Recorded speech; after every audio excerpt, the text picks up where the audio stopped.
There's a place in north-central Alberta that's been getting a lot of attention lately.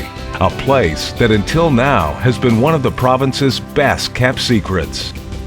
It's an area of impressive natural beauty and rich diversity in natural resources. It's a region that is quickly becoming Alberta's next great place. It's a good place. It's a good place to raise a family. And a beautiful country. And a little bit of an independent streak. We all dreamt it may happen someday, and it's finally going to happen.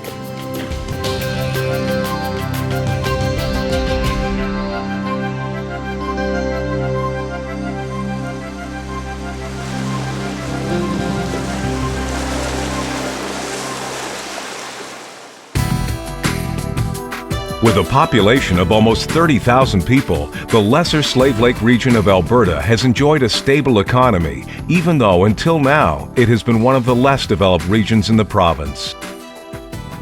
Today, the region is growing through a major transformation and entering an exciting new era in its development.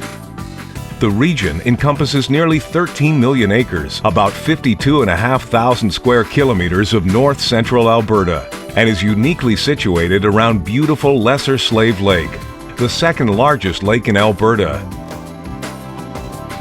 3 municipal districts, Big Lakes, Lesser Slave River, and the MD of Opportunity, as well as the Métis settlements of Peavine and Gift Lake, make up its borders. The region lays between 2 major oil sands areas, the Wabasca deposit, the largest reservoir of crude bitumen in the world, and to the west, the Peace Oil Sands deposit. Along with rich deposits of oil and gas, the area also supports a vibrant forest industry, as well as a flourishing agriculture sector and a growing tourism industry.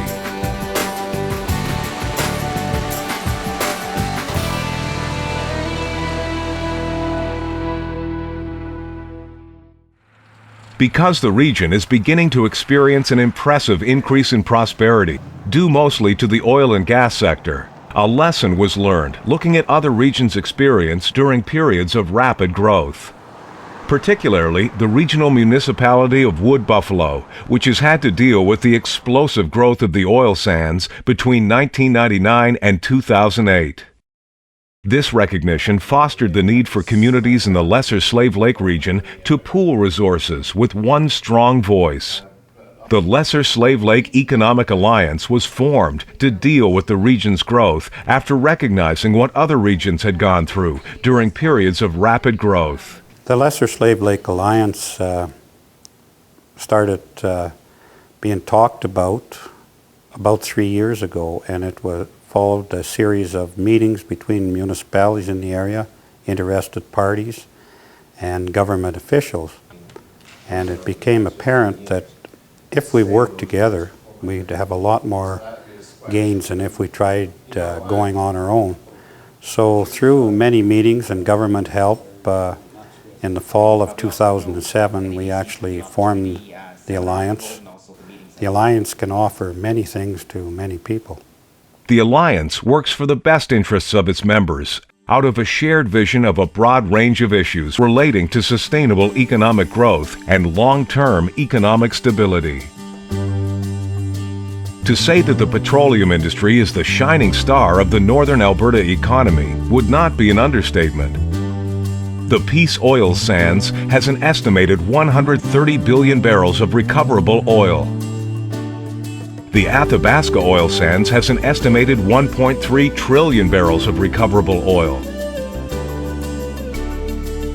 The oil sands in proximity to the Alliance are to be extracted using in situ technology. 90% of the 1.7 trillion barrel reserve in the province can be recovered using in situ technology. In contrast, only 10% can be recovered through open pit mining. With almost 8,000 wells drilled in northern Alberta in the past 4 years, the potential is enormous. Said to be the 3rd largest heavy oil play in Alberta, the Seal Lake reserves will have huge benefits for the Lesser Slave Lake area. The Lesser Slave Lake region accounts for 29% of the total provincial harvest, 22% of coniferous harvest, and 38% of deciduous harvest. Of the almost 7 million cubic meters harvested, 4 million cubic meters are processed within the region.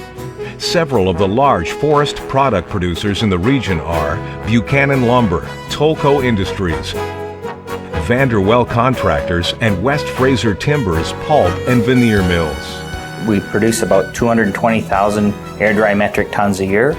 We employ 105 people to do that.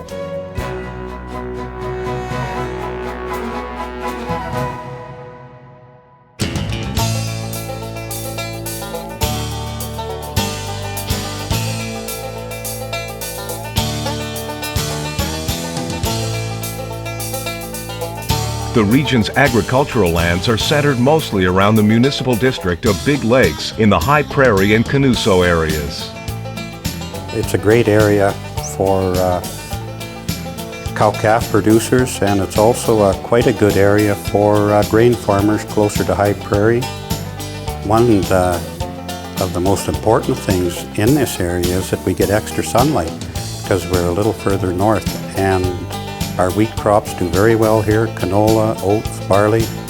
Virtually any crop that producers wish to harvest can grow very well in this area.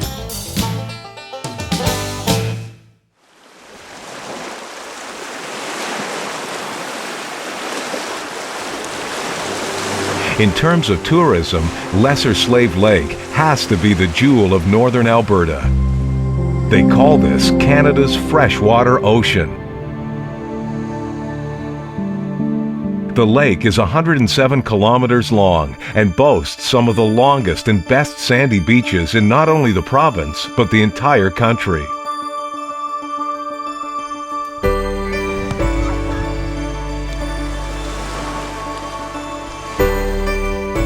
The lake provides excellent boating and fishing opportunities, and its many parks provide ample camping facilities, hiking trails, and more. Each year, more than 3,000 people are drawn to Devonshire Beach and Alberta's only provincial sandcastle championship.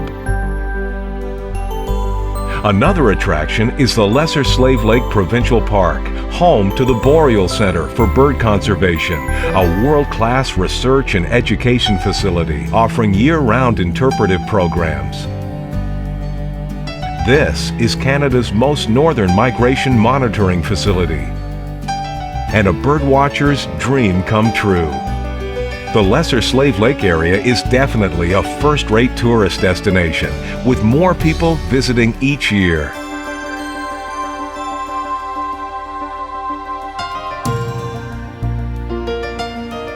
The municipal district of Big Lakes. It's massive, impressive, and memorable. High Prairie is the largest community in the MD and has the advantage of being a modern urban community surrounded by golden prairie, lush forests, and numerous lakes. It's located near the west end of Lesser Slave Lake, 3.5 hours north of Edmonton. Moderately paced growth and a family-oriented environment are the hallmarks of the community. High Prairie's stability leaves it well positioned to capitalize on the area's increased oil and gas activity and tourism opportunities. The story of Swan Hills is an echo of the story of Alberta, situated over the third largest conventional oil field in Canada, estimated to contain 4 billion barrels of oil. Swan Hill's future is bright. It's like living on an acreage with all the amenities of a municipality, because you can walk out your back door and be in the bush and enjoy all that it has to offer. And we have a wonderful community of great volunteers and a beautiful country. Located near the southern shore of Lesser Slave Lake, the village of Canuso is home to approximately 200 residents. This tiny community has a long history, going back 100 years. Recently, the community saved its landmark, the UGG grain elevator, one of the last 3 remaining in the province. Traveling northwest, we come to the Métis settlements of Peavine and Gift Lake.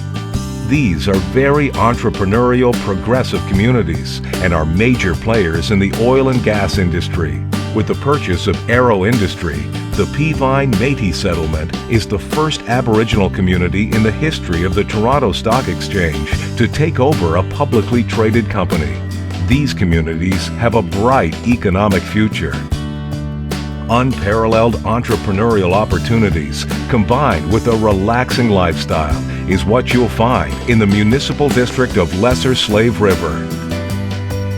The town of Slave Lake is the largest community in the region and offers a host of shops and services. The town is also minutes away from some of the finest recreational areas in the province. The MD of Opportunity is the largest municipal district in the region. Rich in natural resources, this region encompasses over 3 million hectares. The largest hamlet is Wabasca with a population of about 3,300, split between MD residents and Big Stone Cree Nation members. It has welcomed major development within the petroleum and forest industries and shows intriguing potential in oil sands development, diamond mining, and tourism.